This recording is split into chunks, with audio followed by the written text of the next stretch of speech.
Hello बच्चों, कैसे हैं आप।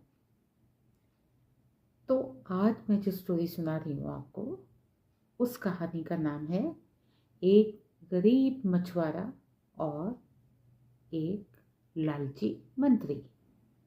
अब आप सोचोगे कि मंत्री कौन। पुराने समय में जब राजा और महाराजा हुआ करते थे तो उनके कुछ सलाहकार हुआ करते थे और वो बेस्ट लोग हुआ करते थे जो कि राजा को अच्छी सलाह दिया करते थे क्या करना चाहिए और क्या नहीं करना चाहिए। लेकिन उनमें कभी कभी कुछ लालची लोग भी हुआ करते थे। तो हम उसी लालची आदमी की कहानी सुना रहे हैं आपको। तो राजा जो थे उनको मछली खाने का बहुत शौक था। रोज मछली खाते थे।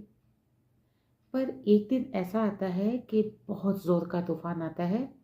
समुद्र में ऊंची ऊंची लहरें आ रही होती हैं और सब मछुआरे डर के मारे अपने घर में बैठे होते हैं। कोई मछली नहीं पकड़ने जाता है। लेकिन राजा का क्या।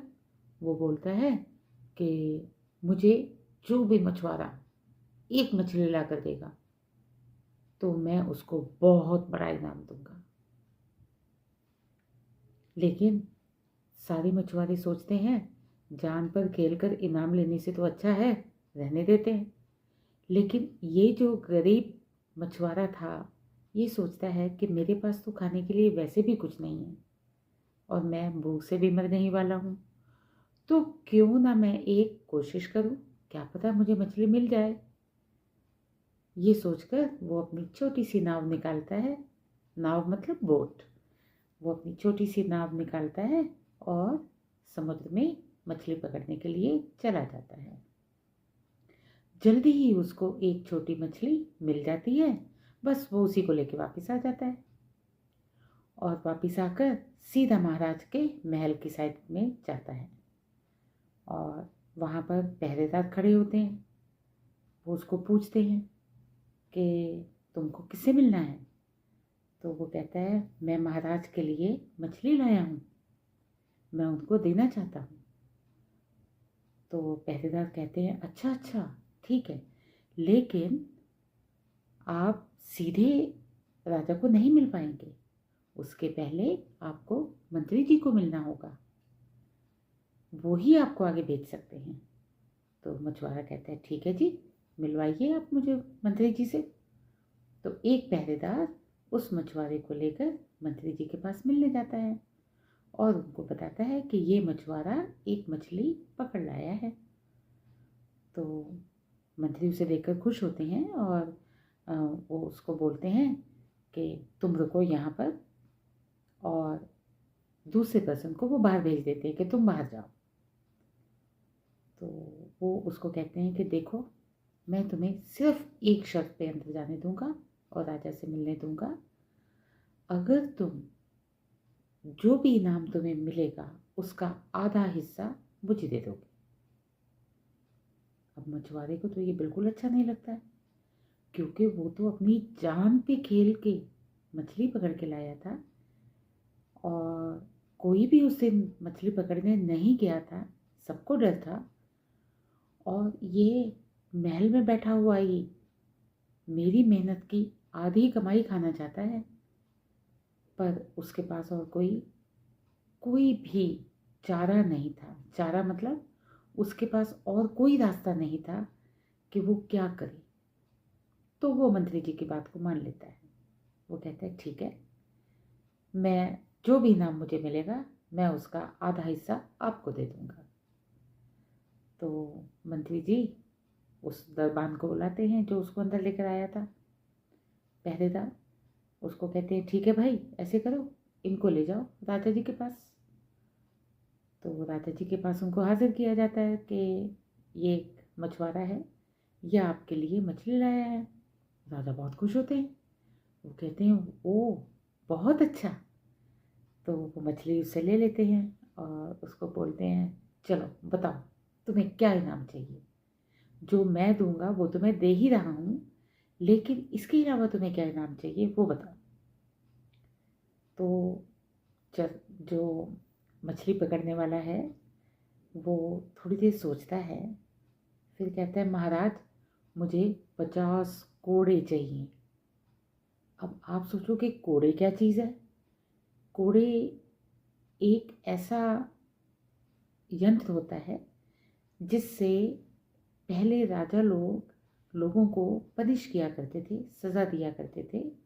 उन दिनों जो चोरी करता था, झूठ बोलता था, किसी की चीज़ें चुरा लेता था या इससे भी बड़े बड़े काम करता था जो कि ठीक नहीं होते हैं जनता के लिए, लोगों के लिए, तो उनको राजा पनिश किया करते थे, सज़ा दिया करते थे। तो ये एक लंबी सी लेदर की बेल्ट होती है, बहुत लंबी, और उसके ऊपर कभी कभी छोटे छोटे कील भी लगे होते हैं, कांटे लगे होते हैं। तो उससे लोगों को 10 कोड़े, 20 कोड़े, 50 कोड़े, राजा देख लेता था ये मरना नहीं चाहिए, कितनी सह सकता है, उतने ही कोड़े उसको लगा दिए जाते थे ताकि वो याद रखे कि अगली बार वो ऐसा कोई काम नहीं करेगा। तो वो कहता है कि अब ये कोड़े, तो वो कहता है ठीक है, ऐसा वाला विप लेकर आओ, जिसको इंग्लिश में विप कहते हैं, ऐसा वाला विप लेकर आओ जिसमें ना कील हो और ना ही कांटे हों। और वो अपने पहरेदार को बोलता है इसको हल्के हल्के हाथों से कोड़े लगाना शुरू करो, क्योंकि असल में राजा उसको पनिश नहीं करना चाहता है, पर उसको समझ नहीं आती है कि इनाम में इस मछुआरे ने कोड़े क्यों मांगे हैं। पर अब जब उसने मांगे हैं तो राजा मना भी नहीं कर सकते हैं, ये उसकी इच्छा है।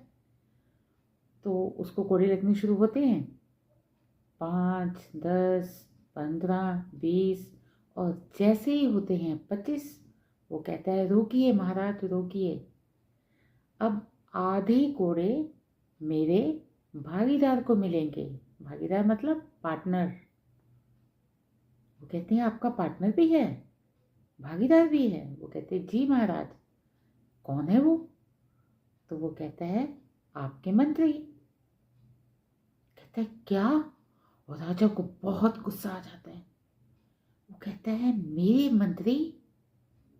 उनको एकदम से समझ में आ जाता है, इसका मतलब मंत्री जी ने इसको मेरे पास भेजने से पहले ही इसके साथ साठ गांठ की है। मतलब उसने एक तरह की उससे ब्राइब मांगी है, मुझसे मिलवाने की। ब्राइब का मतलब होता है किसी से धोखे से पैसा लेना, कोई चीज़ मांगना, कुछ भी करना जिसमें धोखा छुपा हो।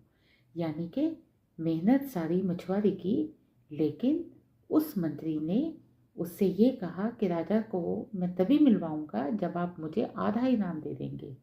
तो ये गलत हो गया ना, है ना बेटा? ऐसे नहीं होता ना। अगर आपने मेहनत करी है तो सारा प्राइज, सारा इनाम आप ही को मिलना चाहिए ना, कोई और तो नहीं ले सकता।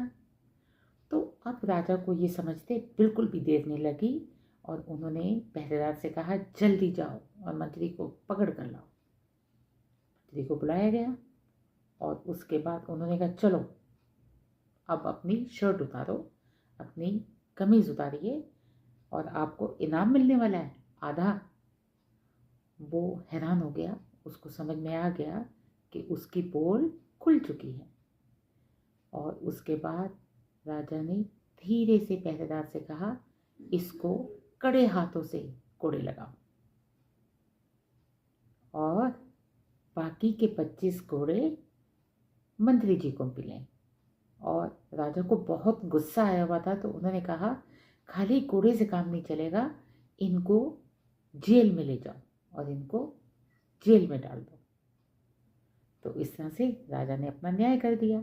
लेकिन वो मछुआरे को यूं ही नहीं जाने देना चाहते थे, तो उन्होंने मछुआरे को बहुत सारा धन दिया, धन मतलब पैसा दिया, और उसको खुशी खुशी विदा किया और वो वहाँ से चला गया।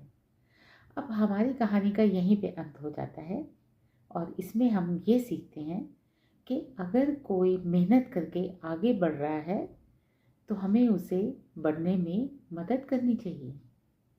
हमें ये नहीं सोचना चाहिए कि अगर ये आगे बढ़ रहा है और हमारी उसको ज़रूरत है तो हम उसकी कीमत मांग लें उससे। उससे कहें कि तुम भी हमारे लिए कुछ करो, तभी हम तुम्हारी को मदद करेंगे, नहीं तो हम तुम्हारी कोई मदद नहीं करेंगे। खराब लगता है ना, बुरा लगता है ना। और आप तो बच्चे हो, आपको पता है आप स्कूल में कई तरह की चीज़ें करते हो, और कभी भी ऐसा नहीं हुआ है आपके साथ कि जब कोई प्राइज़, कोई गिफ्ट आपको मिलने वाली हो तो किसी ने कहा हो कि हम आपको तभी देंगे जब आप हमें इसका आधा हिस्सा दे दोगे, है ना। ऐसा कभी नहीं होता ना। हाँ, तो यही जीवन का एक सार है, एक शिक्षा है।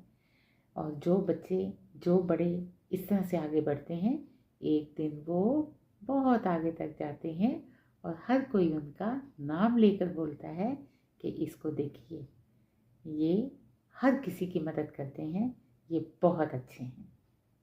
ठीक है, और आज के लिए हम इतना ही। फिर मिलते हैं दोबारा एक और नई स्टोरी के साथ। बाय।